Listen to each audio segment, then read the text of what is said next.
በስመ አብ ወወልድ ወመንፈስ ቅዱስ አሐዱ አምላክ አሜን። ቅድስት ቤተክርስቲያናችን ከምታስተው ከጌታችን ከመድኃኒታችን ከኢየሱስ ክርስቶስ አብይ ጾም ውስጥ የአራተኛው ሳምንት መጻጉዕ በመባል ይታወቃል። መጻጉዕ ማለት ድውይ በሕማም ምክንያት የሚቸገር በታሞ ባልጋ ላይ የወደቀ መቆም ያቃተው የተቸገረ ማለት ነው። ያ በስጋ በዚህ በዮሐንስ ወንጌል ምዕራፍ 5 ላይ ያለውን የመጻጉዕን 38 ዓመት ጌታችን መድኃኒታችን ኢየሱስ ክርስቶስ የተኛውን ሰው የፈወሰበትን የምትናገር ሲሆን በሌላም አስተምሮ ደግሞ መጻጉዕ የተባለ አዳም ነውና አዳምን ለማዳን የመጣበትን መንገድ እንዲሁም ደግሞ ያዳነበትን መንገድ የምትናገርበት የምታስተምርበት ሳምንት ነው። ይሄ ደዌ ይሄ በሽታ በሁለት መንገድ ሊመጣ ይችላል። መጀመሪያው በስጋ ሁለተኛው ደግሞ በነፍስ ማለት ነው። ደዌ ስጋ የሚባለው ስጋን የሚጎዳ አካልን የሚያስጨንቅ በቁስልም ሊሆን ይችላል። ነገር ግን ሰውን ሰላም የሚሰጣ አካሉ እንደ ልቡ ሕዋሳቱ እንዳሰበው እንዳይራመዱ የሚያደርግ ነው። ሁለተኛው ደግሞ ደዌ ነፍስ ይባላል። ይሄ ደዌ ነፍስ ደግሞ ነፍስን የሚጎዳ ንጽሕናዋን የሚያረክስ ከእግዚአብሔር የሚለይ እንዲሁም ደግሞ ውስጧን የሚያውክ ነው ደዌ ነፍስ የሚባለው። መገለጫዎቹም በነፍሱ የታመመ ሰው ይታወካል፣ ሰላም አያገኝም፣ ይጨነቃል፣ ራሱን ይጠላል፣ ተስፋ ይቆርጣል፣ በማንኛውም ነገር አይረካም። ይሄ ደዌ ነፍስ ነው ማለት ነው። ደዌ ስጋ በተለያየ መንገድ ሊመጣ ይችላል። በዚህ በምድር ላይ ካኗኗሩ ምግብ ከማጣት ሰው ደብድቦት ብረት ቆርጦት እንስሳት ነክሰውት ወግተውት እንዲሁም ደግሞ እግዚአብሔር ተቆጥቶት ሊመጣበት ይችላል። ደዌ ነፍስ ግን የሚመጣው ኃጢአት በመስራት ነው፣ ከእግዚአብሔር በመራቅ ነው። ይኸውም ኃጢአት የሚባሉት እንደ ዝሙት፣ መስረቅ፣ ጥላቻ፣ ቂም በቀል፣ ክፋት እነዚህን ሲይዝ እነዚህን ገንዘብ ሲያደርግ የሰው ልጅ በነፍሱ ይታመማል። በነፍሱ ታመመ ማለት ደግሞ እነዚህ መገለጫዎቹ መታወክ፣ መረበሽ፣ ሰላም ማጣት፣ አለመረጋጋት፣ አለመርካት ይመጣበታል ማለት ነው። የነዚህ ደዌ ስጋን ለመፈወስ አንደኛ ወደ እግዚአብሔር ቀርቦ በጸበልም ቅባ ቅዱስ በመቀባት ጸሎት በማስያዝ እንዲሁም ደግሞ እግዚአብሔር እውቀትን የሚሰጠው እሱ ነውና በዘመናዊ ባሉ ሰዎች በባህልም ሊሆን ሊድን ይችላል። ደዌ ነፍስ ግን መዳን የሚቻለው ንስሐ ሲገባ ሐኪም ቤቷን ቤተክርስቲያን ናት፣ ዶክተሮቹም ካህናት ናቸው። ወደ ቤተክርስቲያን መጥተው ንስሐ ሲገባና ንስሐውን ሲናዘዝ ነው። ይሄ ሊመጣበት ይችላል።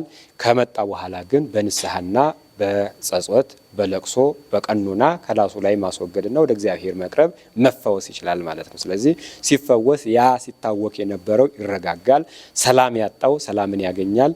ያ አረካ ያለው በትንሹ እግዚአብሔርን አምልኮ እግዚአብሔርን አመስግኖ ይኖራል ማለት ነው። ስለዚህ ይሄ መጻጉዕ ግን ታሞ የነበረው ደዌ ስጋ ነው። በውስጡ ግን ዓለም ሁሉ ደዌ ነፍስንም ደዌ ስጋንም ገንዘብ አድርጎ ስለነበረ ሁሉም መጻጉዕም በዚህ በሁለቱም ተይዟል። ለጊዜው የዳነው ግን ከስጋው በሽታ ነው። በስጋው ግን ጌታችን መድኃኒታችን ኢየሱስ ክርስቶስ ቢያድነውም ኋላ በዕለተ ዓርብ በሰራው ስራ ዓለምን ሁሉ ሲያድን አድኗል፣ ነፃ አድርጎታል። ስለዚህ ዛሬም በዘመናችን የተለያዩ ደዌዎች ሊመጡ ይችላሉ። ሰው ሊታመም ይችላል። ሰው የሚታመምበት መንገድ የመጀመሪያው በኃጢአት ምክንያት ነው። በመጽሐፍ ቅዱስ ላይ ብዙ አባቶቻችን ኃጢአት ሰርተው እግዚአብሔርን በድለው ደዌ መጥቶባቸዋል፣ በደዌ የተቀጡ አሉ። እነዚህ ሰዎችም ደዌ የሚመጣባቸው ከጽድቅ ነገር ርቀው ከእግዚአብሔር ሕግ ወጥተው ኃጢአትን በደልን እንደ ካባ ተከናንበው እንደ ጋቢ ደርበው ንስሐና ንጽህናን እንዲሁም ደግሞ መልካም ስራን እንደ ክፉ ባለጋራ እያዩ ከቅድስና ከንጽህና ሸሽተው የሚኖሩ ኋላ ግን እግዚአብሔር አምላክ ዋጋቸውን ለመስጠት ለንጹሐኑ ለቅዱሳኑ መልካም ዋጋ እንደሚሰጥ ሁሉ ለነዚህም ደግሞ በክፋታቸው ያጨዱትን በክፋታቸው የሰበሰቡትን አዝመራቸውን በደዌ ይሰጣቸዋል ይመልስላቸዋል ማለት ነው። ስለዚህ እነዚህ በደዌ ኃጢአት የሚያዙ ሰዎች በደዌ የሚያዙት በደል የሰሩ ሰዎች ኃጢአት የሰሩ ሰዎች ናቸው ማለት ነው። ደዌ ዘኃጢአት የሚባለው ሁለት አይነት ነው። አንደኛ በሰራው በደል ደዌ ይመጣበታል። ሁለተኛ ግን ያው በደሉ ራሱ ደዌ ሆኖት ይኖራል ማለት ነው። የማይላቀቅ ይሆናል። ሌባ ከሆነ ሌብነት ሱሱ ይሆናል፣ ከሌብነት አይወጣም ማለት ነው። ለዚህ በዛ ተከቶ ከእግዚአብሔር ይርቃል። እሱም አይረካም፣ ሁሌ ሲቅበዘበዝ ሲሰርቅ ይኖራል። ዝሙትንም ገንዘብ ካደረገ ንስሐ ካልገባ ወደ እግዚአብሔር ካልቀረበ በምሕረት ወቸርነት ወደ ቅድስት ቤተክርስቲያን ካልተመለሰ ሁሌ ዘማዊ ይሆናል። ሰውነቱ ሁሉ በዛ በዝሙት ረክሶ ከእግዚአብሔር ርቆ በዚያ ውስጥ ወድቆ በዚያ ውስጥ ተዘፍቆ ይኖራል ማለት ነው። ሳይወድ በግዱ መውጣት እየፈለገ እንኳን በዝሙት ውስጥ ይወድቃል ማለት ነው። ለምን? ሐዋርያው ቅዱስ ጳውሎስ እግዚአብሔርን እንዳላሰቡት ወደ እግዚአብሔር እንዳልቀረቡት መጠን ለዛ ለከንቱ አስተሳሰባቸው ለከንቱ አይምሯቸው አሳልፎ ሰጣቸው እንዳለ ሁሉ በዚያው በዝሙት ውስጥ ይኖራል ማለት ነው።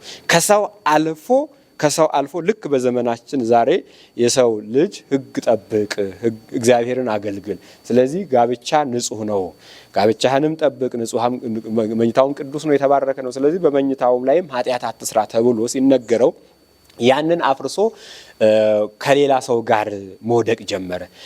ከዛ አልመለስ ሲል ደግሞ ሄዶ ከእንስሳቱ ከዛም አልመለስ ሲል ከራሱም እስከ ማርካት ድረስ የደረሰው ይሄ እግዚአብሔርን ባለማሰቡ ከእግዚአብሔር በመኮለሉ ምክንያት በዛው በኃጢአት ውስጥ የመጣበት ደዌ ነው ማለት ነው። ስለዚህ ዓለም ዛሬ በእንዲህ ያለ ደዌ የተያዘችው ከእግዚአብሔር ስለራቀች ከእግዚአብሔር ስለኮበለለች ነው። ከቅድስት ቤተክርስቲያን ስለራቀች ስለወጣች ነው። እና በእንዲህ አይነት መንገድ የሚመጣ ደዌ አለ። ቅድም እንደተገለጸው ደዌ ግዴታ በቁስል ብቻ የሚገለጽ አይደለም።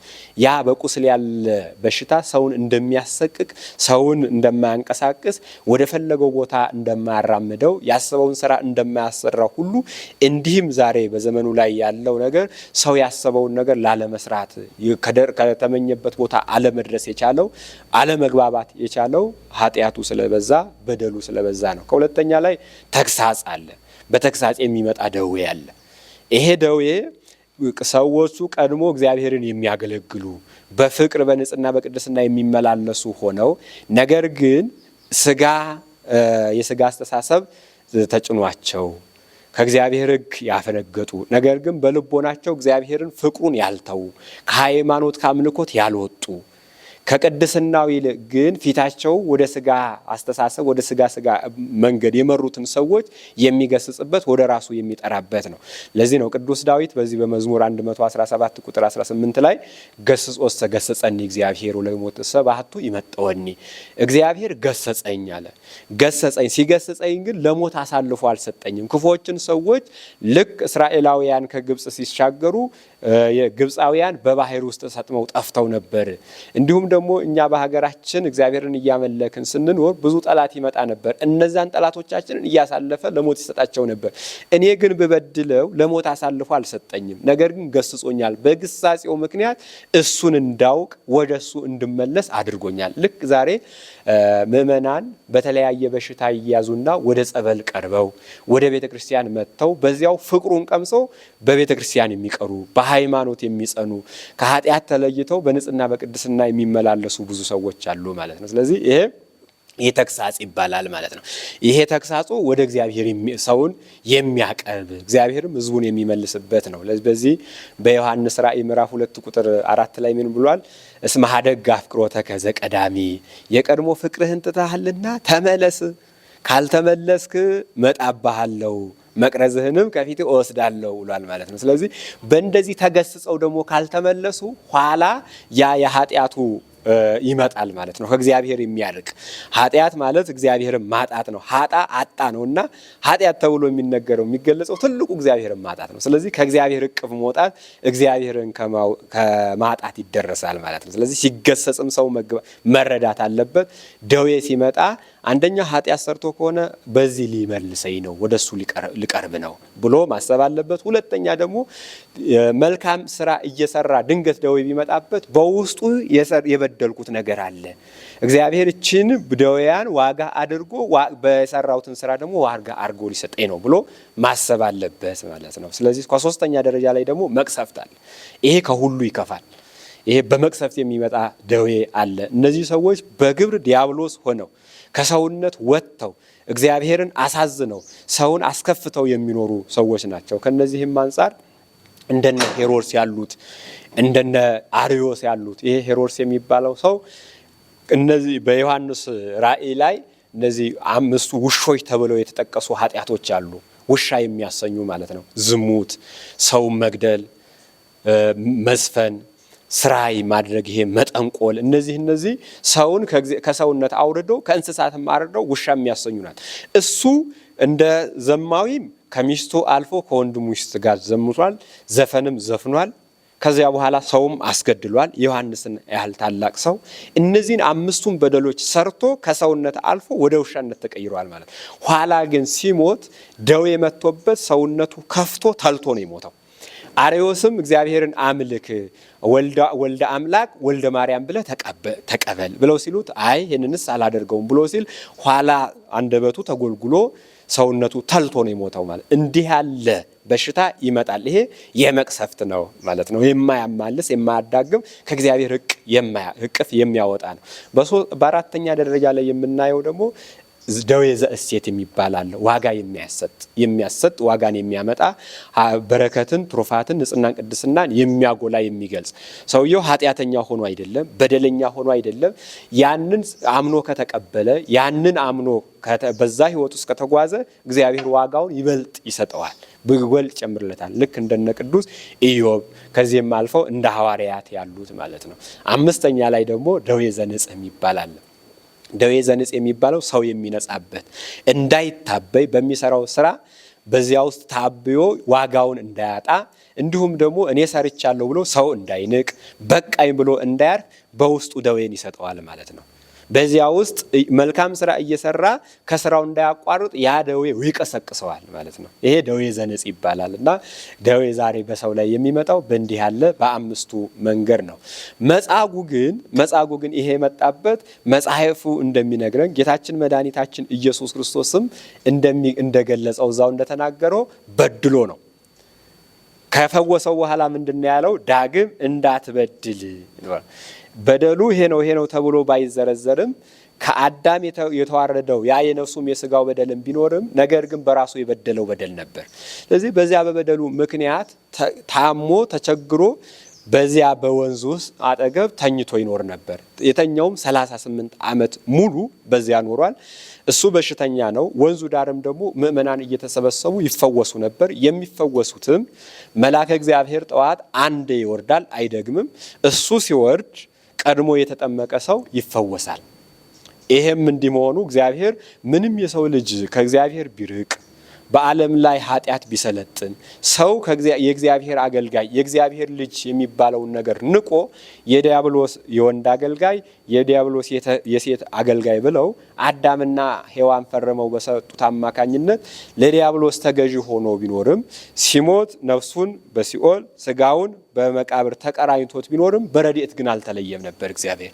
ስለዚህ በረድኤት እንዳልተለየን የሚመግበን የሚንቀሳቀሰን በስጋ እንኳን እንድንተነፍስ የሚያደርገን እሱ ነውና ይህንን ለመግለጽ መልአኩ እየወረደ ያንን ውሃ ያናውጸዋል። ቀድሞ የተጠመቀ ሰው ይፈወስ ነበር። መጻጉዕ ግን መነሳት መንቀሳቀስ አይችልም። ዘመዶቹ ሁሉ ጥለውታል። ዘመዶቹ ሁሉ ንቀውታል። 38 ዓመት ሙሉ በዚያ ተቀምጧል። በዚያ ያለውን ጌታችን መድኃኒታችን ኢየሱስ ክርስቶስ ማንም ሳይነግረው እንደ አምላክነቱ አይቶ እንደ ርኅሩነቱ ራርቶ ወደ መጻጉዕ ሄደ። መጻጉዕ ጋር ሄደና መጻጉዕን መልአኩ ውሃ በዚህን ሰዓት ያናውጣል ተጠመቅ አይደለም ያለው። ለምንስ እንዲህ ዝም ብለህ ተኛህም አይደለም ያለው።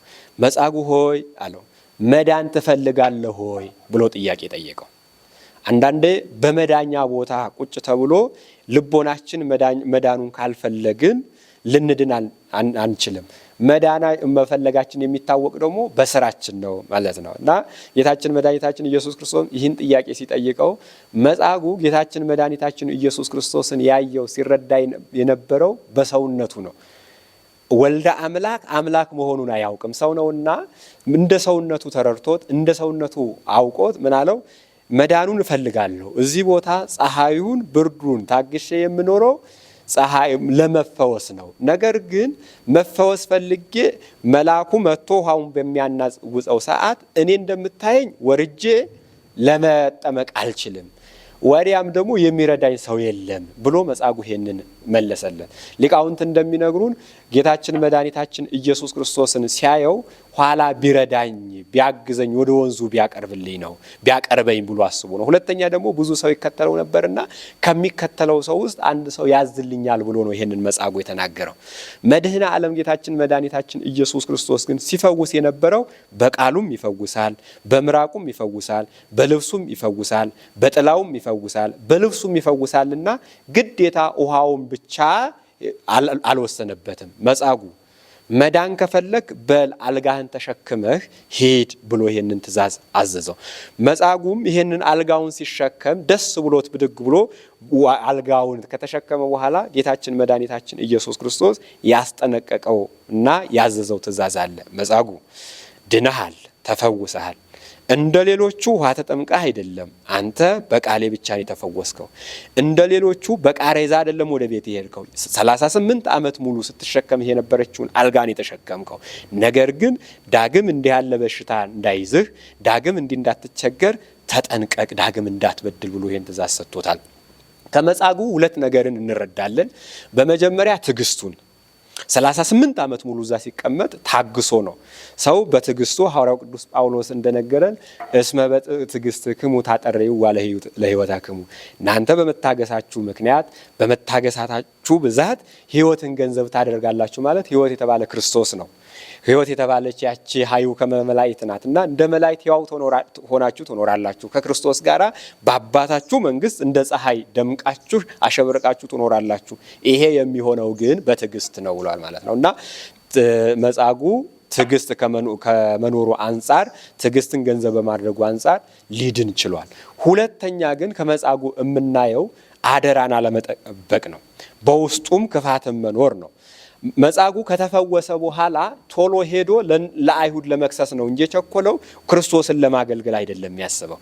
ዛሬም በቤተ ክርስቲያን ውስጥ ሲታመሙ መጥተው ሲፈወሱ በዚያው ሆነው የሚያገለግሉ አሉ። ከተፈወሱ በኋላ ግን ወደ ዓለም ስራቸው ለመመለስ ትናንትና በጤና ምክንያት ሳይሰሩት የነበረው ነገር ያንን ለማሟላትና ወደ ስጋ ግብር የሚመለሱ አሉ። መጻጉዕም አትበድል ብሎ የነገረው ክርስቶስ አምላካችን ተው፣ ይሄ የምሰራው በደል ከዚህ አይለይህም። ዛሬ ልትፈወስ ትችላለህ፣ ነገ ግን በነፍስ ትጎዳለህ ብሎ ነግሮታል። መጻጉዕ ግን ጌታችን መድኃኒታችን ኢየሱስ ክርስቶስ ያስጠነቀቀውን ትእዛዝ አልፎ ከዚያም አልፎ ጌታችን መድኃኒታችን ኢየሱስ ክርስቶስ አይሁድ ከሰውት በንጉሱ ፊት በቆመ ሰዓት ይሄ እኮ ነው አልጋዬን ተሸክመ ሂድ ብሎ ያዘዘኝ፣ አልጋዬን እንድሸከም ድካም ያበዛብኝ ብሎ ጌታችን መድኃኒታችን ኢየሱስ ክርስቶስን በእጁ በጥፊ የመታው ማለት ነው። ያ አልጋውን እንድሸከም ያደረገው እጁን ኃይል የሰጠውን እጁን መልሶ ወደ ጌታችን ወደ መድኃኒታችን ወደ ኢየሱስ ክርስቶስ ፊቱን መልሶ መጥቶበታል ማለት ነው። ስለዚህ ቅድስት ቤተ ክርስቲያናችንም እንዲህ ትዕግስተኞች ሰዎች ዋጋ ያገኛሉ። ነገር ግን በትዕግስት ውስጥ የማይመላለሱ የተሰጣቸውን ዋጋ አስበው በዛ ዋጋ የማይጸኑ ሰዎች ደግሞ ኋላ እንደ መጻጉዕ ይፈረድባቸዋል ብላ ለማስተማር ምእመናንን ለመገሰጽ ይሄንን አራተኛውን ሳምንት መጻጉዕ ብላ እንድናስበው ስርዓት ሰርታ በቅዱስ ያሬድ አማካኝነት ሊቃውንት አባቶቻችን በቤተ ክርስቲያን ውስጥ ያገለግሉናል፣ እነሱም ይገለገላሉ ማለት ነው። ዛሬ የመጻጉዕ ደዌ ተብሎ የሚነገረው ኃጢአቱ ነው። ልክ መጻጉዕ ክርስቶስ በቀረበው ሰዓት አልጋውን ተሸክሞ ሄዶ እንደተፈወሰ ሁሉ የሰው ልጅም ዛሬ መናዘዝ መናገር ብቻ ነው የሚያስፈልገው። ወደ ቤተ ክርስቲያን ቀርቦ ያንን ይናገራል። ልክ መጻጉዕ ዳግም እንዳትበድል እንዳትጎዳ እንደተባለው ዳግም ከዛ ኃጢአት መላቀቅ ንስሐ ከገቡ በኋላ ወደ ኋላ አለመመለስ ነው ቅድስት ቤተ ክርስቲያን የምታስተምረን። ያንንም እንድንሰራ ነው ዛሬ የምታስተምረን። በሁለተኛ ደረጃ መጻጉዕ የተባለ አዳም ነው። ወይሬው ለአዳም መላእክት ቁሱለ እምእገሪሁ እስከ ርእሱ፣ መላእክት አዳምን ሲያዩት ሰውነቱ ሁሉ ከእግሩ እስከ ጸጉሩ ድረስ ቆስሎ ያዩት ነበር ይላሉ። ለምንድን ነው? አዳም በአንተ ምክንያት እሾክ ይብቀልብ ተብሎ ተረግሞ ነበርና ያ እሾክ ኃጢአት ነውና ሰውነቱ በኃጢአት ቆስሎ ነበር። ዲያብሎስ ደግሞ ልቦናውን ማደሪያ አድርጎ ይገርፈው ይቀጠቅጠው ነበር። ወአልቦ ካለ ህሊና ለአቡነ አዳም ዘንበለ በካዩ ላይ ለኃጢአቱ። ልክ መጻሕፍት እንደነገሩን አዳም ባለው ዘመኑ ሁሉ ያለቅስ ነበር፣ ያነባ ነበር፣ ይጨነቅ ነበር፣ ይታወክ ነበር። የሚጨነቀውም ደግሞ ስለ ኃጢአቱ ነው። እግዚአብሔርን ያህል አምላክ አሳዝኜ ወደዚህ ምድር መጥቼ ያ ንጹሕን አካል ትቼ ዛሬ ዲያብሎስ ባሪያ ሆኜ ሆንኩ እያለ ያንን እያለቀሰ በዲያብሎስ እጅ ተይዞ በኃጢአት አልጋ ላይ ተኝቶ ይኖር ነበር። ጌታችን መድኃኒታችን ኢየሱስ ክርስቶስም መጥቶ ከመቤታችን ከቅድስተ ቅዱሳን ከድንግል ማርያም ተወልዶ አዳም ሆይ አልጋህን ተሸክመ ሂድ አለው። ያን ንጽህናህን ቅድስናህን ይሄው መልሼልሃለሁ። መጻጉዕ አልጋውን እንደተሸከመ ሁሉ አዳም አባታችንም ያ ትናንትና ያጣውን የእግዚአብሔር ልጅነት ከእግዚአብሔር ያገኘውን ጸጋ እሱም በጌታችን በመድኃኒታችን በኢየሱስ ክርስቶስ ተመልሶለታል። ለዚህ ነው ኢሳይያስም ምዕራፍ 43 ቁጥር 4 ላይ ውእቱ ነሳ ደዌነ ወጾረ ሕማመነ ጌታችን መድኃኒታችን ኢየሱስ ክርስቶስን ሲገልጸው ምን አለ? እሱ አለ ሕመማችንን ገንዘብ አደረገ፣ ያንን ደዌያችንን ተሸከመልን። ስናየው መልክ ደምግባት የለውም ነበር፣ ታማሚ ሆኖ ነው ወደኛ የቀረበው ብሎ ተናግሯል ማለት። ስለዚህ ያንን የአዳምን መከራ የአዳምን ሕማም ገንዘብ አድርጎ ጌታችን መድኃኒታችን ኢየሱስ ክርስቶስ አዳምን የፈወሰበት ዓለምን ንጹሕ ያደረገበትን የምታስብ የምትናገር ቅድስት ቤተ ክርስቲያን በዚህ ሳምንት ይህንን መጻጉዕ ብላ ትነግራለች ማለት ነው። እሱ መጻጉዕ ሰው ሆኖ ቢያየውም እዛ ጋር የቀረበው ግን አምላክ ነው። ለዚህ ነው ሄሬኔዎስ የሚባለው ሊቅ ምን አለ? ወከመ ይነግራነ መጻሕፍት ከመ ክርስቶስ ሰብ ከማሁ እሙንቱ ይነግራነ እማንቱ ይነግራነ ከነ አምላኩ እቱ። ክርስቶስ ሰው እንደሆነ መጻሕፍት ይነግሩናል፣ በዚያውም አንጻር ደግሞ አምላክ እንደሆነ ይነግሩናል። ወበከመ ተወልደ እምዘራ ዳዊት ከማሁ እግዚአ ዳዊት ውእቱ። ከዳዊት ወገን ከዳዊት ልጅ ከመቤታችን ከቅድስተ ቅዱሳን ከድንግል ማርያም እንደተወለደ እንዲሁም ደግሞ ቀድሞ ዳዊትን የመረጠ ረከብክዎ ብእሴም እመነ ዘከመ ልቤ ንጹሕ ሰውን አገኘው ብሎ ለዳዊት የመሰከረ ዳዊትንም ያነጻ ከእናትና አባቱ ማህፀን አስቀድሞ የመረጠው ያወቀው የዳዊት አምላክ ነው ብለውን ይነግሩ። ወበከመ ኖመ ከማሁ አንሳ ሙታነ ወበከመ ሞተ ከማሁ ተንሳ ሙታን ወአንሳ ኩሎ ሙታነ። ጌታችን መድኃኒታችን ኢየሱስ ክርስቶስ እንደተኛ እንዳንቀላፋ በሲኦል ውስጥ አንቀላፍተው የነበሩ ምእመናን ነፍሳትን አዳናቸው፣ ከቅልፋቸው አወጣቸው። እንደሞተ ሞትን ድል ነስቶ ሞትን አሸንፎ እሱም ተነሳ ሙታንን ማስነሳ፣ የሞትን ስልጣን የነበረው ዲያብሎስን ከክብሩ አዋረደው ብሎ ይነግሩናል ማለት ነው። ከዚህም አንጻር ቅድስት ቤተ ክርስቲያናችን የምትናገረው ያ አዳም ፊት የቀረበው መጻጉዕ ፊት የቆመው ወደ አዳም የመጣው አምላካችን መድኃኒታችን ኢየሱስ ክርስቶስ የአዳም አምላክ የአዳም ፈጣሪ ነው። ለዚህ ነው ቅዱስ ያሬድም ሲጀምር ምን አለ? አምላኩሰ ለአዳም ለዕረፍት ሰንበተ ሰርዓ። ያ አዳምን የፈጠረው አዳምን ከአራቱ ባህርያተ ስጋና ከሶስቱ ባህርያተ ነፍስ አስማምቶ የፈጠረው አምላክ ለእሱ ደግሞ ዕረፍትን ሰራለት። ያ የሚያርፈውም ደግሞ በዕለተ ሰንበት ነው።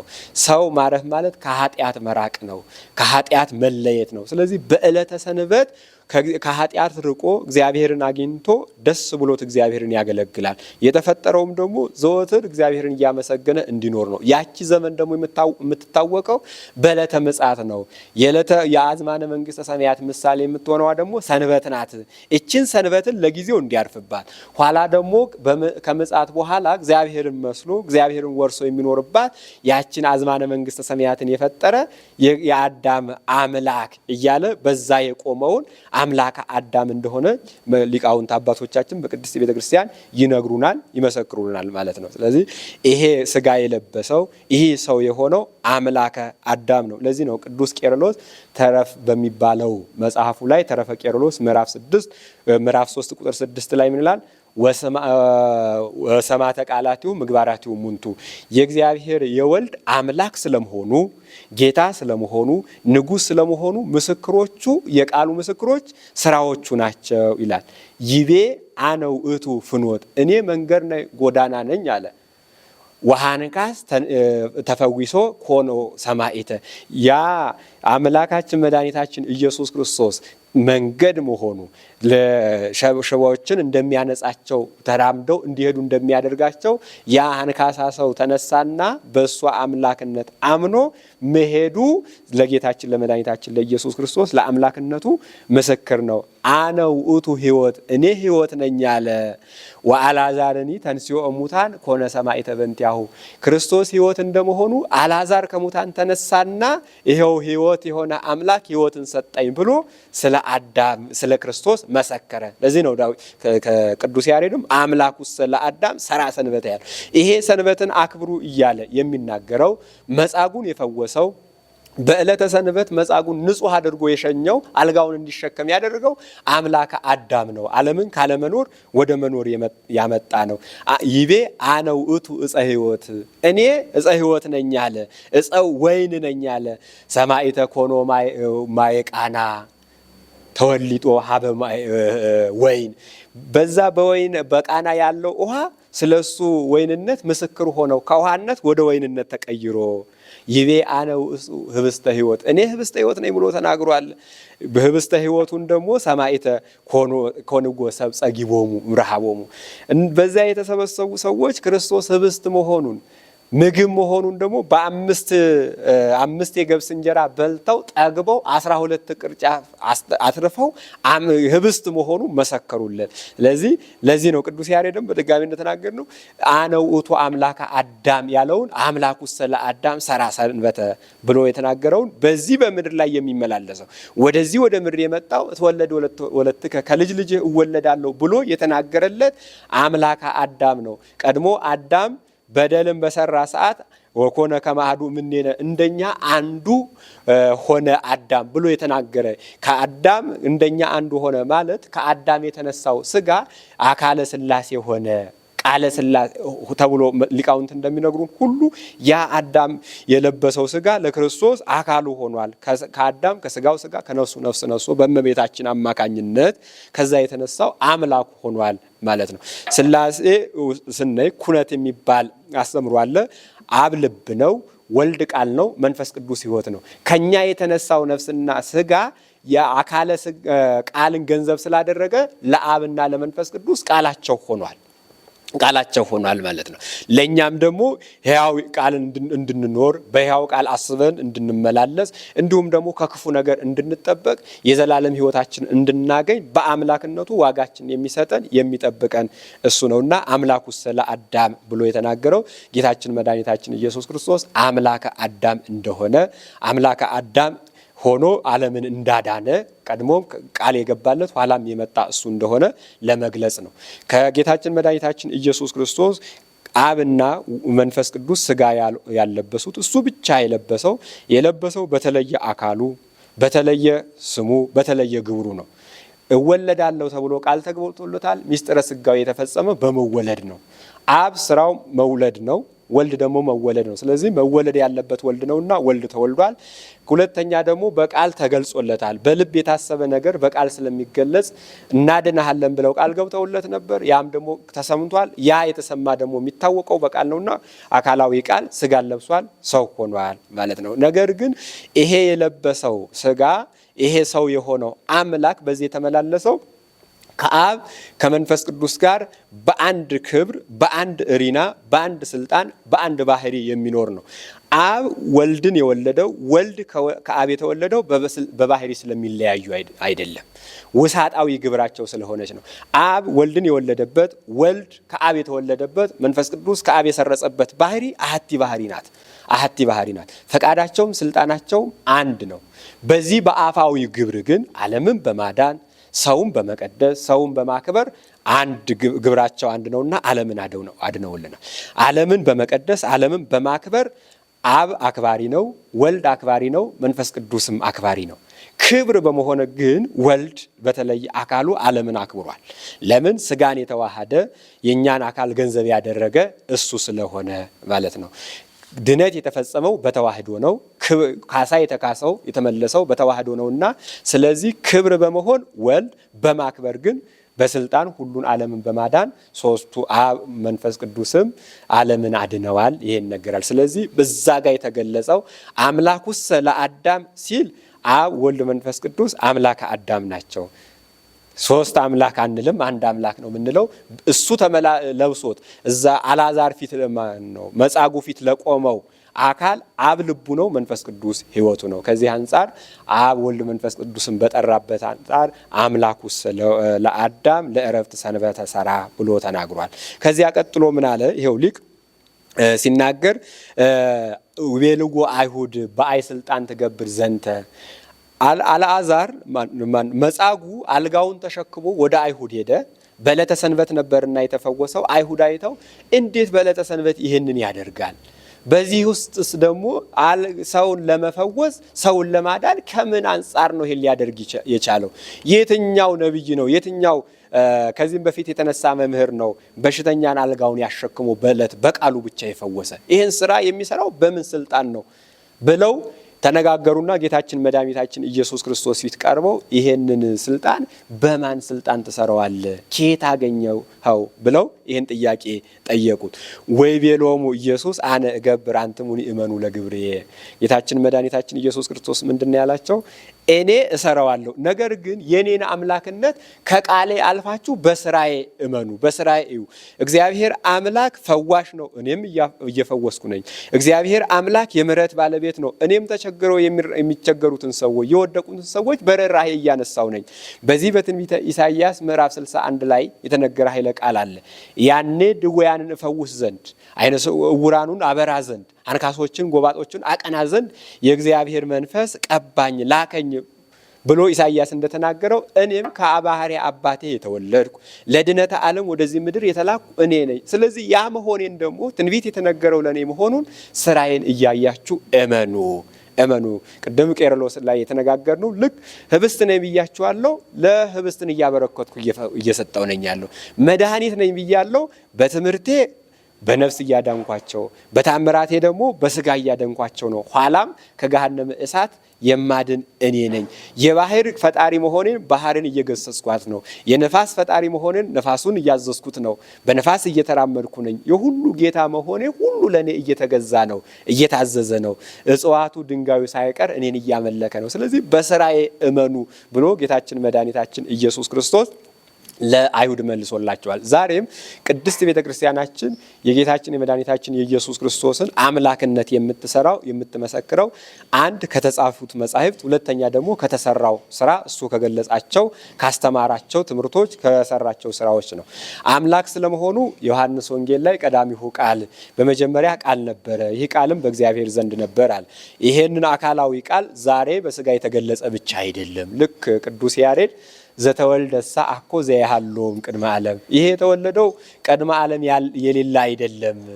ሁሉ ውእቱም ቅድመ ዓለም እስከ ለዓለም፣ ቅድመ ዓለም የነበረ ነው። ቅድመ ዓለም ዓለምን ወደ መኖር አምጥቶ የፈጠረ ጌታ ነው ብሎ እንደተናገረው ይህ ቃል ቀድሞ ነበረ። ይህ ቃልም ደግሞ የአብ ቃሉ ነበረ። ይህ ቃል ደግሞ የአብ ቃል ብቻ ተብሎ አይደለም የቆመው። ይህ ቃልም እግዚአብሔር ነበረ ብሎ እንደተናገረው እግዚአብሔርነቱን መጻሕፍት መስክረውልናል። ሁለተኛ እግዚአብሔር አዳይ ነው። እግዚአብሔር ሁሉን ቻይ ነው። እግዚአብሔር ርኅሩህ ነው። እግዚአብሔር ታጋሽ ነው። ጌታችን መድኃኒታችን ኢየሱስ ክርስቶስም ሲሰድቡት ሲገፉት ታግሶ፣ የታመሙትን ፈውሶ፣ ሞትን ድል ነስቶ ሁሉን ችሎ አሳይቶናልና ቅድስት ቤተ ክርስቲያን አምላክነቱን እሱ የተናገረውን እሱ ያስተማረውን ተቀብላ ለልጆቿ ታስተምራለች፣ ለዓለም ትመሰክራለች ማለት ነው። ስለዚህ ጌታችን መድኃኒታችን ኢየሱስ ክርስቶስን የምናመልከው አምላክ ብለን የምንገዛለት አምልኮት የምንፈጽምለት አምላካችን መድኃኒታችን ስለሆነ ስለ አዳነንም ስለፈጠረንም ፈጣሪነቱን እሱም ገልጾልናል፣ መጻሕፍትም ነግረውናል። ከዚያ ቀጥሎ ምንድነው ያሉት? ወይቤሎሙ አነ ውእቱ እግዚአ ለሰንበት፣ የሰንበት ፈጣሪዋ የሰንበት ባለቤቷ የሰንበት ስርዓት አውጪዋ አዛዧ እኔ ነኝ። በዕለተ ሰንበት ሰው ስራ እንዳይሰራ አዘዛችሁ። ይህን ያደረጋችሁት እግዚአብሔር ዋጋን እንዲሰጥ ነው። ስለዚህ ዋጋ የምሰጠው ደግሞ እኔ ነኝ። የሰንበት ባለቤቷ እኔ ነኝ። እኔ የሰንበት ባለቤቷ በሰንበት አልጋህን ተሸክመ ሂድ ብል ባዝ ማን ይከለክለኛል ምክንያቱም ስላከበረው ዋጋ የሚሰጠው እግዚአብሔር ከሆነ እግዚአብሔር ደግሞ እኔ ነኝ። ስለዚህ ያ ደግሞ ዕለተ ሰንበት እንድትከበር የተደረገው የሰው ልጅ እንዳይጨነቅ እንዳይቸገር ነው። የስጋ ስራ አይሰራም። ለምን? እቺ የመንግስተ ሰማያት ምሳሌ ስለሆነች በመንግስተ ሰማያት የስጋ ስራ እንደማይሰራ ለመግለጽ ነው። እኔም ደግሞ የሁሉ ባለቤት ከሆንኩ ዋጋን የምሰጥ ከሆነ ዛሬ አልጋውን ተሸክሙ በመሸከሙ ምክንያት ዋጋ የምሰጥ ከሆነ ስራዬ ነኝ አይታችሁ እመኑኝ። ወዲህም ደግሞ ለሰንበት ዋጋዋን የምሰጥ እኔ ነኝ። ወልደ እጓለ እመሕያው ውእቱ እግዚእ አለ ሰንበት። እኔ ስጋ የለበስኩት እኔ ሰው የሆንኩት እናንተ የምታዩ መላእክት የሚሰግዱልኝ የሚንቀጠቀጡልኝ ሁሉን ለሁሉ ዋጋውን የምሰጥ እኔ የሰንበት ባለቤት ነኝ። ዛሬ ግን በስጋ ተገልጫለሁ። ለምን? በመለኮቴ ብታዩኝ የመለኮቴን ስራ የቅድመ ዓለም ከአብ መወለዴን ብገልጽላችሁ አትረዱትም አትችሉትም ብሏል። ለምን? መጻሕፍት ምን ይሉናል? ልደቱሰ እምአብ ለወልድ ኢይትከሃል ለተነግሮ ወይትረከብ። የአብ የወልድም መውለድ የወልድ ከአብ መወለድ በሰው ሕሊና የሚመረመር በሰው እውቀት የሚወሰን አይደለም። ለምን? አብ ወልድን ሳይወልድበት ወልድ ከአብ ሳይወለድበት የነበረበት ዘመን የለም። ይሃሎ አብ ዘንበለ ወልድ ወመንፈስ ቅዱስ ኢያተ ሰዓተ ወይ አዝማን ወይ ከመቅጽበተ ሰዓት። አብ ወልድን ሳይወልድ መንፈስ ቅዱስን ሳይሰርጽ ከአብ ወልድና ከመንፈስ ቅዱስ ተለይቶ ለጥቂት ዘመን ለጥቂት ሰዓት ለጥቂት ዕለት እንኳን የኖረበት ጊዜ የለም። ወልድኒ ከማሁ ወልድም ደግሞ ከአብ ተለይቶ የኖረበት ጊዜ የለም። ስለዚህ እንደ ሰው ተወለደ ስንል አባት ይቀድማል፣ ልጅ ይከተላል። ወልድ ግን ከአብ ተወለደ ስንል የሰው ሕሊና የሚመረምረው አይደለም። ለምን? አብ ወልድን የወለደበት ቃሉ ወልድ ራሱ ነው። መንፈስ ቅዱስን ያሰረጸበት ሕይወቱ ራሱ መንፈስ ቅዱስ ነው። ስለዚህ ተለይቶ አይኖርም እና እኔ ይሄን ብነግራችሁ አታውቁም፣ አትረዱትም። እንኳን እሱን ተውትና የምነግራችሁን የምተረጉምላችሁን እንኳን ማስተዋል አልቻላችሁትም፣ የምታነቡትን እንኳን ማወቅ አልቻላችሁም። ስለዚህ የሰንበት ጌታዋ እኔ ነኝ። እምኔም ደግሞ ወልድ ዋሂድ ከአብ ቅድመ ዓለም የተወለድኩ ዛሬም የአብ ልጅ የሆንኩ ለእኔ አምሳያ ወደር የሌለኝ እግዚአብሔርን ወልድ እግዚአብሔር እግዚአብሔር እግዚአብሔርን ይወልዳል። እኔ ከእግዚአብሔር የተወለድኩ እግዚአብሔር ነኝ። ሰብእሰ ይወልድ ሰብአ ሰው ሰውን ይወልዳል፣ እንስሳት አራዊትን አይወልድም። እንስሳትም ደግሞ እንስሳትን ነው የሚወልዱት።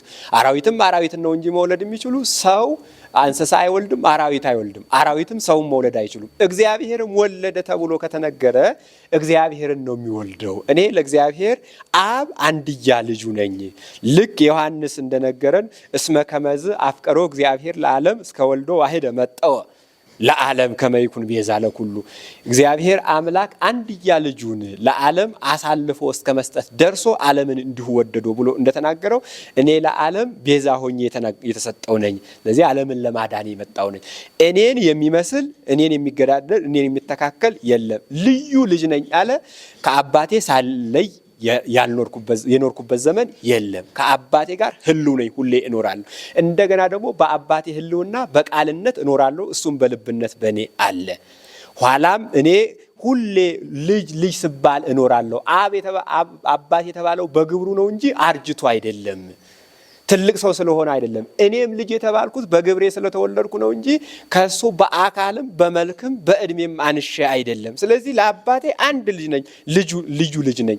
ልደቴም እንደዛው ነው። የሰው ማንኛውም እኔ በተወለድኩበት መንገድ ሊወለድ አይችልም ብሎ ጌታችን መድኃኒታችን ኢየሱስ ክርስቶስ ይህንን ለአይሁድ ነግሯቸዋል፣ መስክሯቸዋል። ዛሬም ቅድስት ቤተክርስቲያናችን ወልደ አምላክ ወልደ ማርያም ብላ ትሰብካለች፣ ታስተምራለች። እሱ የሰራውን ስራ ልክ በአዳም ላይ 5 በደሎች መጥተው ነበር። ኃጢአት፣ ቁራኝነት፣ ፍዳ፣ መርገም፣ ሞት ሁሉ እነዚህ ሁሉ መጥተውበት እሱን በመውደቅ በርኩሰት አልጋ ላይ ጥለውት ነበር። ይሄንንም ሞትንም ቁራኝነትንም ኃጢአትንም ፍዳንም አጥፍቶ አዳምን ወደ ክብር አልጋው የመለሰበትን ለማስተማር፣ ሁለተኛ ደግሞ ቅድመ ዓለም የሰው ሕሊና በማይመረምረው ከአብ የተወለደ አምላክ ኋላ ደግሞ ከመቤታችን ከቅድስተ ቅዱሳን ከድንግል ማርያም በስጋ ያለ ወንድ ዘር የሰው ሕሊና በማይመረምረው ልመርምርም ቢል በማይደርስበት መንገድ ከሷ እንደተወለደ እሷ ወላዲት አምላክ እሱ ወልደ አምላክ አምላክ ተብሎ እንደሚመለክ የምታስተምርበት የምትገልጽበት ሳምንት ነው። ከዚያ ቀጥሎ ጌታችን መድኃኒታችን ምን አለ? ወብው ሊተ እህድግ ኃጢአተ በዲመ ምድር አላቸው። እኔ አይደለም አልጋ ማሸከም ቀርቶ እንኳን መፈወስ ቀርቶ በዕለተ ሰንበት የበደለውን ሰው ይቅር ማለት እችላለሁ። ኃጢአት የሰራውን ሰው ስሬት መስጠት እችላለሁ። እኔ አነጻለሁ። በመጽሐፍ ተጽፏልና በዚህ ምድር የሚመጣው ንጉሥ የሚወለደው አምላክ ኃጢአትን ይቅር የሚል ድውያንን የሚፈውሳቸው፣ ዕውራንን የሚያበራቸው፣ አንካሳንን ጎባጦችን የሚያነጻቸው የሚያቀናቸው አምላክ ነው ተብሎ ተነግሯል። አቡየ ፈነወኒ አባቴ ዓለምን እንድቀድስ ልኮኛልና ይላል። እዚህ ጋር አቡየ ፈነወኒ ሲል በእነሱ አንዱ ተላኪ አንዱ የሚልክ ሆኖ አይደለም። መጻሕፍት አንዳንዴ ቦ ይቤላ መጻሕፍት በእንተ ሥጋሁ ቦ ይቤላ በእንተ መለኮቱ፣ አንዳንዴ ስለ ሥጋው ይናገራሉ፣ አንዳንዴ ደግሞ ስለ መለኮቱ ይናገራሉ ይለናል። አሁን በሥጋ ያለውን ነገር አባቴ ላከኝ፣ ሥጋ ልበስ ውረድ ተወለድ ብሎ አለኝ ያለው ለሥጋ ተናግሯል። ይሄ ሥጋ ቀድሞ አምላክ አልነበረም፣ ፈጣሪ አልነበረም። ስለዚህ ይሄን ሥጋ የቀድሞ ማንነቱን ሲናገር አባቴ ላከኝ አለ። በሥጋው ግን በላኪነት በስልጣን ከአብ ጋር ነው ያለው። ሁሉ ስልጣኑ በእጁ ነው ያለው። እንዲሁም ደግሞ መጻሕፍት በመለኮት ያለውን በመለኮት የሚሰራውን ስራ ለአብ ሰጥቶ ይናገራል። በሥጋ የሚሰራውን ሥጋ ደግሞ ለወልድ ሰጥቶ ይናገራል። ለምሳሌ ወተንሳ እግዚአብሔር ከመ ዘንቃ እምንዋም፣ እግዚአብሔር ከእንቅልፍ እንደሚነቃ ተነሳ ብሎ ሲናገር የተነሳው ሞትን ድል ነስቶ የተነሳው ጌታችን መድኃኒታችን ኢየሱስ ክርስቶስ ነው። ይሄው ጌታችን መድኃኒታችን ኢየሱስ ክርስቶስ ግን እግዚአብሔር ነውና ዳዊት እግዚአብሔር ብሎ መስክሮታል። በሌላ አንቀጽ በመጽሐፉ በወንጌሉ ስናይ ግን ሞት ተኔ ትለፍ ብሎ ወደ አባቱ ጸለየ ይለናል። ይሄ ደግሞ እንደ ሰውነቱ በሰው ስራ ያለውን ነገር ሲናገር ያ እግዚአብሔር ተብሎ ሞትን ድል ነስቶ ተነሳ፣ ከሙታን ተለይቶ ተነሳ፣ ሙታንም አስነሳቸው፣ ሙታንንም ከሞት ለያቸው ተብሎ የሚነገርለት አምላክ ደግሞ ሞት ከሱ እንዲያልፍ ሲጸልይ እናያለን። እንደገና ደግሞ ሞተ ተብሎ ይነገርለታል ማለት ነው። ስለዚህ አቡየ ፈነወኒ ማለቱ በመለኮቱ ያለውን ለአብ ሰጥቶ በሥጋ ያለውን ለራሱ ሰጥቶ ለመናገር ነው እንጂ ከአባቱ የሚያንስ ከአባቱ የተለየ አይደለም። ለዚህ ነው እኔም በዚህ በመጽሐፉ ላይ ያለው በምኩራብ በታተተው ይሄም አይሁድ በዚህ ቤተ መቅደስ ውስጥ አንተ ምን ስልጣን አለህና ነው ይሄንን የምታደርገው ብለው ሲከራከሩት ምንድነው ያለው? እናንተ ይሄን ቤተ መቅደስ ሰርታችሁታል፣ እኔን ታመልካላችሁ። ነገር ግን ከፈለጋችሁ ታምር ላሳያችሁ፣ ምልክት ከፈለጋችሁ ይሄን ቤተ መቅደስ አፍርሱትና እኔ በ3 ቀን እሰራዋለሁ ብሏቸዋል። እሰራዋለሁ አይደለም አማርኛው የሚለው አስነሳዋለሁ ነው የሚለው። እናንተ ደክማችሁታል አይደል? እናንተ ደክማችሁ ሰርታችኋል፣ እኔ ግን የተሰራውን አሳያችኋለሁ ብሏል። እኔ አስነሳዋለሁ ባለው ዘንተ ይቤ በእንተ ሥጋው፣ ይሄን ማለቱ በሥጋው ነው ብሎ መጽሐፉ እዛው ይነግረናል ወንጌሉና ሥጋዬን እናንተ ለበኋላ በጠላትነት ተነስታችሁ ትደበድባላችሁ፣ እኔም በገዛ ፈቃዴ እሞታለሁ፣ ነገር ግን በ3ኛው ቀን ከሙታን ተለይቼ ራሴን አስነሳለሁ ብሎ ተናግሯል ማለት ነው። በዚህ አንጻር ምንድነው የሚገልጸን? አምላካችን መድኃኒታችን ኢየሱስ ክርስቶስ አምላክነቱንም ሰውነቱንም እየገለጸላቸው እያስረዳቸው፣ እነሱ ግን እንኳን አምላክነቱን ቀርቶ ሰውነቱን እንኳን መረዳት እንደ ንጹሕ ነቢይ እንደ ቅዱስ ሰው እንኳን ሊያከብሩትና ሊረዱት አልቻሉም። ከዚህ አንጻር ከእግዚአብሔር ከረድኤቱም ከምሕረቱም እየራቁ ልቦናቸው እየጠመመ ከእግዚአብሔር መራቅ ችለዋል። ሊቃውንት እስመ እምልወተ ልብ ይከውን አልዮ ሃይማኖት፣ ልቦና ሲከዳ ኃጢአት ሲበዛ ሰው የኃጢአት መሸፈኛና ካባ የሚያደርገው ሃይማኖት መካድ ነው ይላል።